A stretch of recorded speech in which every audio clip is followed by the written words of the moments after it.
तो जैसे कि पिछले दिनों जैसे सोनाली फोगाट की हम बात करते हैं। कौन सोनाली फोगाट? सोनाली फोगाट भाजपा की नेत्री, आप नहीं जानती क्या? नहीं, मैं तो नहीं जानती। भाजपा की नेत्री है? No. भाजपा की नेत्री है? क्या है वो? एमएलए एमपी क्या है?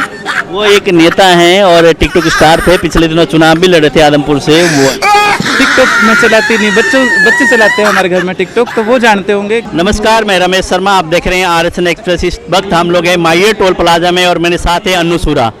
हालांकि राजनीति पार्टी से संबंध रखते हैं, लेकिन फिलहाल हम राजनीति की बात नहीं करेंगे और बातें करेंगे इनसे। और ये खाना लेके बैठे हो, क्या खा रहे हो आप? चिकन चुकन भी है क्या इसमें? दाल रोटी है जी। दाल रोटी है। तो आपको लगता नहीं कि चिकन चुकन बनता है यहाँ? चिकन तो नहीं बनता। चिकन यहाँ कहाँ बनेगा? नहीं बनता। अच्छा, चर्चा बहुत हो रहा है, चिकन बनते हैं और बनते हैं, बड़े आनंद के साथ खाते हैं। तो एसी हुआ लगा हुआ रूम नहीं है यहाँ? ना जी, यहाँ तो कोई एसी नहीं, हम तो पसीना पहुँच रहे आपके सामने है। तो जैसे कि पिछले दिनों जैसे सोनाली फोगाट की हम बात करते हैं, उनके बयान को लेके बहुत सारी महिलाएं भी आ गई हैं, वो बयानबाजी कर रही हैं, उधर से वो भी कर रहे हैं। तो आपको क्या लगता है, ये बयानबाजी जो हो रही है ठीक हो रही है, गलत है? कौन सोनाली फोगाट? सोनाली फोगाट भाजपा की नेत्री, आप नहीं जानती क्या? नहीं, मैं तो नहीं जानती। भाजपा की नेत्री है? क्या है वो? एमएलए एमपी क्या है? वो एक नेता हैं और टिकटॉक स्टार थे, पिछले दिनों चुनाव भी लड़े थे आदमपुर से। वो टिकटॉक में चलाती नहीं, बच्चे चलाते हैं हमारे घर में टिकटॉक, तो वो जानते होंगे। क्योंकि टिकटॉक चलाने का कहाँ टाइम? इतना गहमा गहमी हो रही है, हर महिला के जवान में सोनाली फोगाट है, बोला सोनाली फोगाट ने ये बोल दिया, सोनाली फोगाट में हमारे किसान के ऊपर आरोप लगा दिए, फिर आप कहते सोनाली फोगाट को मैं जानती नहीं। देखो, अगर आप जैसे आप बता रहे हो कलाकार है, तो कलाकार का तो काम ही होता है प्रचार करना, पर वो कुछ भी करते हैं प्रचार के लिए। तो ऐसे लोगों को पे ध्यान देने के लिए हमारे पास टाइम थोड़ी है। मतलब दुनिया है टिकटॉक पे, जैसे मतलब बच्चे चलाते हैं हमारे घर पे टिकटॉक, तो वो जैसे बच्चे यूँ करते रहते हैं, उस पर उंगली मारते रहते हैं, कोई नाच रही है, कोई कूद रही है, ऐसे ही कुछ है क्या? वो क्या है मतलब? तो नहीं, अब चर्चे में जो आ रहे हैं इतने, फिर महिलाएं भी बोल रही हैं। आपने सोशल मीडिया में बड़े धमाके हो रहे हैं इस टाइम, आप ध्यान नहीं दे रहे, सोशल मीडिया नहीं देख रहे? नहीं, सोशल मीडिया में हम ये नचा गाई कम ही देखती हूँ मैं। असल में पता है क्या है, अगर ऐसा कुछ है भी तो ऐसे लोगों को देखने के लिए अगर टाइम है निकाल रहे हो आप, तो वो टाइम वेस्ट कर रहे हो। जो सच्चाई है, कोई एमएलए हो, कोई एमपी हो, विधानसभा में कुछ बोल रहा हो, संसद में कुछ बोल रहा हो, ऐसे तो हमारे दुश्मन बहुत हैं। सोनाली फोगाट जो आपने नाम लिया, अकेली वो नहीं है, बहुत लोग हैं ऐसे जिनकी मतलब जिनको बहुत परेशानी हो रही है किसानों से।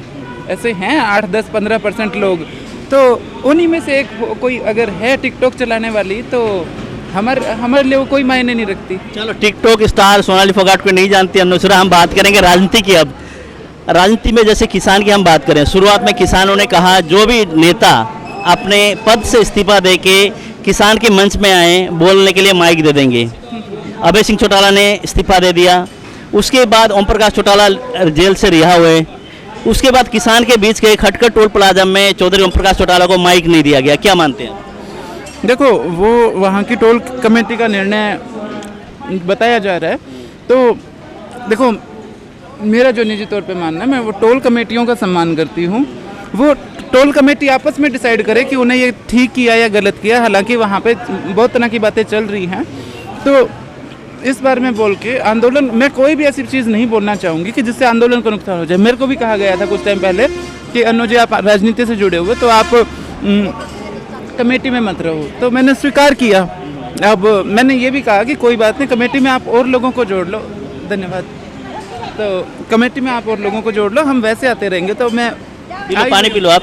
जैसे हम बात करेंगे, जैसे पिछले दिनों की घटना है खटखट टोल प्लाजा में, चौधरी ओम प्रकाश चौटाला को नहीं बोलने दिया गया, माइक उनको नहीं दिया गया, उसको लेके काफ़ी, जैसे कि जहां किसान ये कहते थे कि राजनीतिक पार्टी के जो नेता हैं, जो पदाधिकारी अपनी इस्तीफा देकर किसान के बीच आए। उन्होंने, अभय सिंह चौटाला ने इस्तीफा दिया सबसे पहले, और किसान के बीच आने की बात के बीच में आए भी एक बार हो, तो उसके बाद जो उनके पिता चौधरी ओम प्रकाश चौटाला जैसे ही गई, इस तरह की बातें आई, उसको लेकर हम बात करें। लेकिन ये कह रही कि मैं उस पर बोलना नहीं चाहूँगी क्योंकि किसान का मुद्दा कुछ और है, फिर भटकाने का काम होगा। अभी फिलहाल मैं देखो आप भी राजनीतिक पार्टी से, मनोज राठी भी यहाँ राजनीतिक पार्टी के जो लोग हैं अभी माये टोल में हैं एक तरह से, जहाँ किसान अगर चौधरी ओम प्रकाश चौटाला को नहीं बोलने दिया तो एक राजनीतिक पार्टी से आप भी संबंध रखती है फिर? बिल्कुल, देखो मैं हालांकि देखो मैं कभी भी ये नहीं चाहती कि आंदोलन को किसी भी तरह का नुकसान हो, क्योंकि ये गुटबाजी मेरे को पसंद नहीं।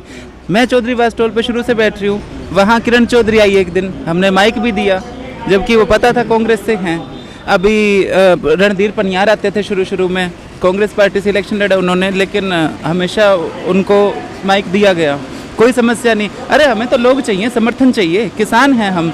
उसके अलावा अभी बाडोपट्टी टोल पे एक महिला महापंचायत हुआ था, उसमें CPIM की पूर्व कोई सांसद आई थी। तो क्या आपत्ति है, हमें तो समर्थन चाहिए अलग अलग पार्टियों का। हम तो कहते हैं यार डेरे डाल लो, सारा विपक्ष अगर बैठ जाए तो बात ही ना बन जाए। दिक्कत तो यही है। ये अपना कुंडू साहब हैं जो, ये भी राजनीतिक हैं, सोमवीर सांगवान है, कौन नहीं, योगेंद्र यादव राजनीति में हैं। तो राजनीति में होना कोई क्राइम थोड़ी है। आप गलत राजनीति अगर कर रहे हो वो गलत है। किसानों ने कहा कि मतलब जो नेता है हमारे वो इस्तीफा दे और हमारे साथ आए, तो जिन्होंने कम से कम इस्तीफा दिया है उनके साथ फिर ऐसा व्यवहार उचित तो बिल्कुल भी नहीं है। लेकिन अगर टोल कमेटी की यही समझ थी, क्या टोल कमेटी जितने भी हैं उनकी अलग अलग एक तरह से डिसीजन होते हैं, उनके अलग अलग जैसे कि वो होता है टोल कमेटियाँ जो होती है उसमें अलग अलग गाँव के अलग अलग विचारधारा के लोग होते हैं, तो कई बार छोटे मोटे डिस्प्यूट हो जाते हैं, तो वो बहुमत का फैसला स्वीकार कर लेना चाहिए। तो वहाँ पे बहुमत ने अगर ये डिसाइड किया है तो ये स्वीकार भाई चलो कर लिया उन्होंने तो, लेकिन ये सोचना चाहिए था कि क्या पहले कोई पॉलिटिकल व्यक्ति नहीं आया टोल पे।